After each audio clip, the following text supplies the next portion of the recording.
भाई, मैं उनका क्या नाम लूं, ऐसे मेरे कार्तिक कुणाल के पिताश्री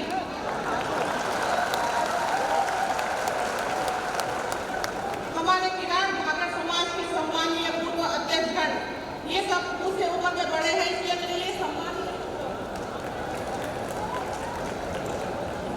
हमारे समाज के विधायक, मंत्री, हमारे महामंत्री, समाज के महामंत्री, प्रदेश अध्यक्ष, सभी पदाधिकारीगण, सम्मानीय मंच, सामने बैठी मेरी बहनों, भाइयों और स्वजातीय बंधुओं, आप सभी का झीलों की नगरी में स्वागत करती हूँ, वंदन करती हूँ, अभिनंदन करती हूँ और दोनों हाथ जोड़कर प्रणाम करती हूँ।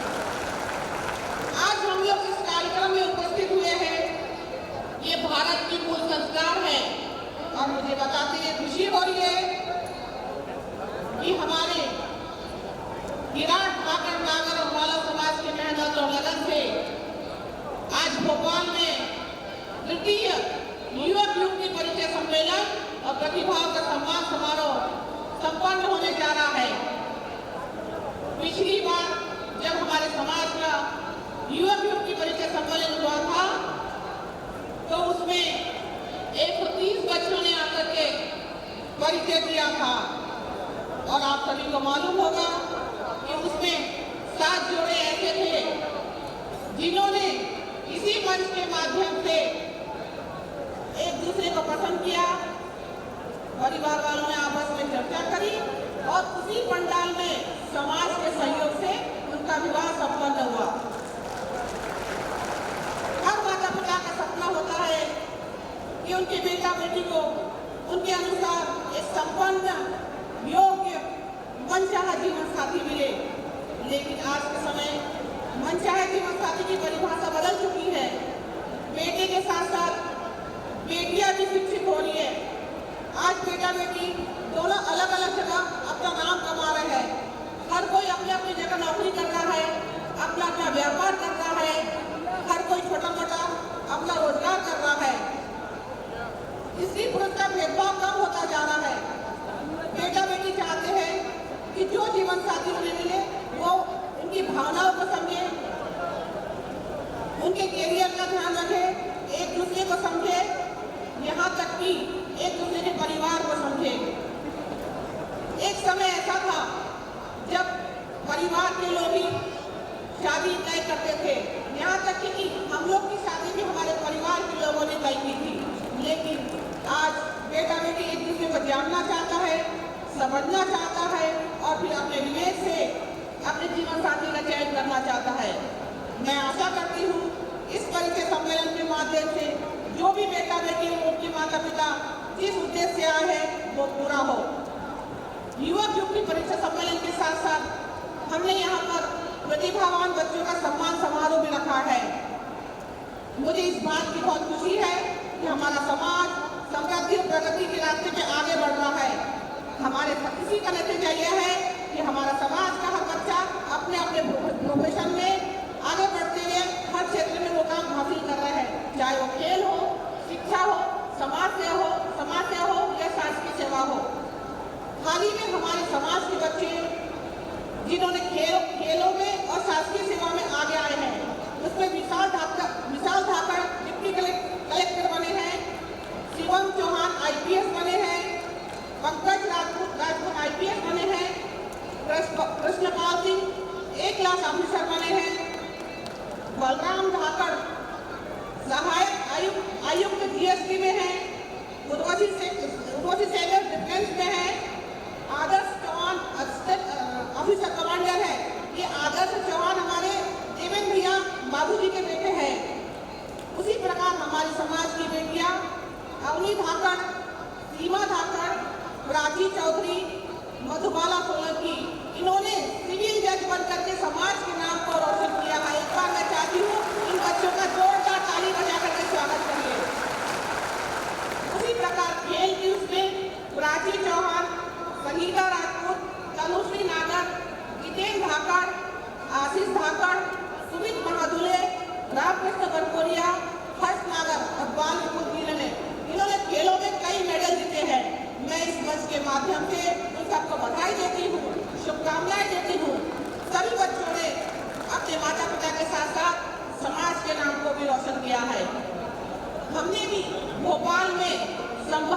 निःशुल्क कोचिंग क्लासेस एवं कैरियर काउंसलिंग क्लासेस चालू करी है। उसमें समाज के 165 बच्चों ने आकर के निःशुल्क कोचिंग ली है। हाल ही में हमारे समाज के 2 बच्चे जिन्होंने हमारी संभावना निःशुल्क कोचिंग क्लास से पीएससी का एग्जाम पास कर लिया है, जिसमें पूजा चौहान बख्तरा से है, मुनेश चौहान मुगलवाड़ा से है। 3 मई को उनका इंटरव्यू हो गया है और मैं ईश्वर से प्रार्थना करती हूँ कि ये दोनों बच्चे प्रदेश सेवा में अपना योगदान दें। मैं उन माता पिता को बधाई देती हूँ जिन्होंने अपने बच्चों को पढ़ाई लिखाई में कोई कमी नहीं रखी, उन्हें हर तरह से सपोर्ट किया है। मैं आप सभी को धन्यवाद देना चाहती हूँ क्योंकि आपने मुझे इतनी बड़ी समाज का दायित्व दिया है। मैं महाराष्ट्र की बेटी हूँ, मध्य प्रदेश की बहू बनी और राजस्थान में मुझे अध्यक्ष पद से नवाजा गया है। ये तीनों का संगम यहाँ बैठा हुआ है। मैं महिला होने के नाते मुझसे जितना बना मैंने समाज हित में कार्य किए हैं। कोरोना काल में हमारे समाज के जिन लोगों को जरूरत पड़ी उनको इंजेक्शन की व्यवस्था, डॉक्टर की व्यवस्था, दवाई की व्यवस्था, हॉस्पिटल में बेड की व्यवस्था, जो कुछ से बना मैंने सबके लिए किया है। कोरोना काल में ही लॉकडाउन के समय जरूरतमंद लोगों को भोजन के पैकेट, कच्चा अनाज, मास्क और सैनिटाइजर लोगों तक पहुंचाया है। हम लोग का एक सपना था कि हमारे समाज का भवन भोपाल में होना चाहिए। मुझे बताते हुए बहुत खुशी हो रही है कि कोरोना काल में लॉकडाउन के समय हमने हमारे समाज का भूमि पूजन किया। हमारे समाज का छात्रावास 3 फ्लोर तक बन गया है और शादी हॉल का कार्य तेजी गति से चालू है। ये हमारे समाज की सबसे बड़ी उपलब्धि है। जुलाई अगस्त में पौधारोपण अभियान चलाया गया। हमारे पदाधिकारियों द्वारा सब जिलों में जाकर के पौधारोपण कराए। हम आपसे ये नहीं कहते कि आप रोज एक पौधा लगाइए, लेकिन अपने जन्मदिन पर, अपने सालगिरह पर, अपने बच्चों के जन्मदिन पर या अपने पूर्वजों की स्मृति में एक पौधा अवश्य लगाइए। सितंबर माह में बलराम जयंती बड़ी धूमधाम से मनाई गई। हमने भगवान बलराम जी की पूजा अर्चना करके प्रदेश की खुशहाली और समृद्धि की कामना करी है। हमारा समाज कृषि प्रधान है और हम सब भगवान बलराम जी को मानते हैं। मेरा आप सभी से अनुरोध है कि क्यों न हम भगवान बलराम जी की एक तस्वीर अपने घर में लगाए। समाज के युवाओं द्वारा रक्तदान शिविर लगा करके जरूरतमंद लोगों की मदद करी है। पिछली बार मैं राजस्थान के मांडव कला गई थी। वहां पर मैंने देखा भगवान धरती का भव्य मंदिर बना हुआ है और ये मंदिर वहाँ के धाकड़ समाज के सभी बंधुओं द्वारा राशि एकत्रित करके बनाई गई, जिसकी लागत करीबन 11 करोड़ रुपए थी। मैं धाकड़ समाज के सभी वहाँ के सभी भाइयों को बहुत बहुत बधाई देती हूँ। मैं हमारे पदाधिकारियों को बहुत बहुत बधाई देती हूँ। मेरी समिति के सभी सदस्यों को जिन्होंने रात दिन मेहनत करके इस कार्यक्रम को सफल बनाया है, मैं उन सबको बधाई देती हूँ। एक बार फिर मैं आपका स्वागत करती हूँ। जीवन ज्योति आगे बढ़ेगी, समाज हित में काम होगा, कोई नहीं रहेगा पीछे, बेटा बेटी समान होगा। इसी के साथ मैं अपनी वाणी को विराम देती हूँ। जय हिंद, जय भारत, जय संविधान। बहुत बहुत धन्यवाद। माननीय राष्ट्रीय अध्यक्ष श्रीमती शारदा सिंह जी चौहान ने अपने उद्बोधन में महासभा के राष्ट्रीय अध्यक्ष के रूप में इस प्रकार से महिला होकर भी एक अद्वितीय कार्य किए, उनकी संक्षिप्त रूपरेखा रखी।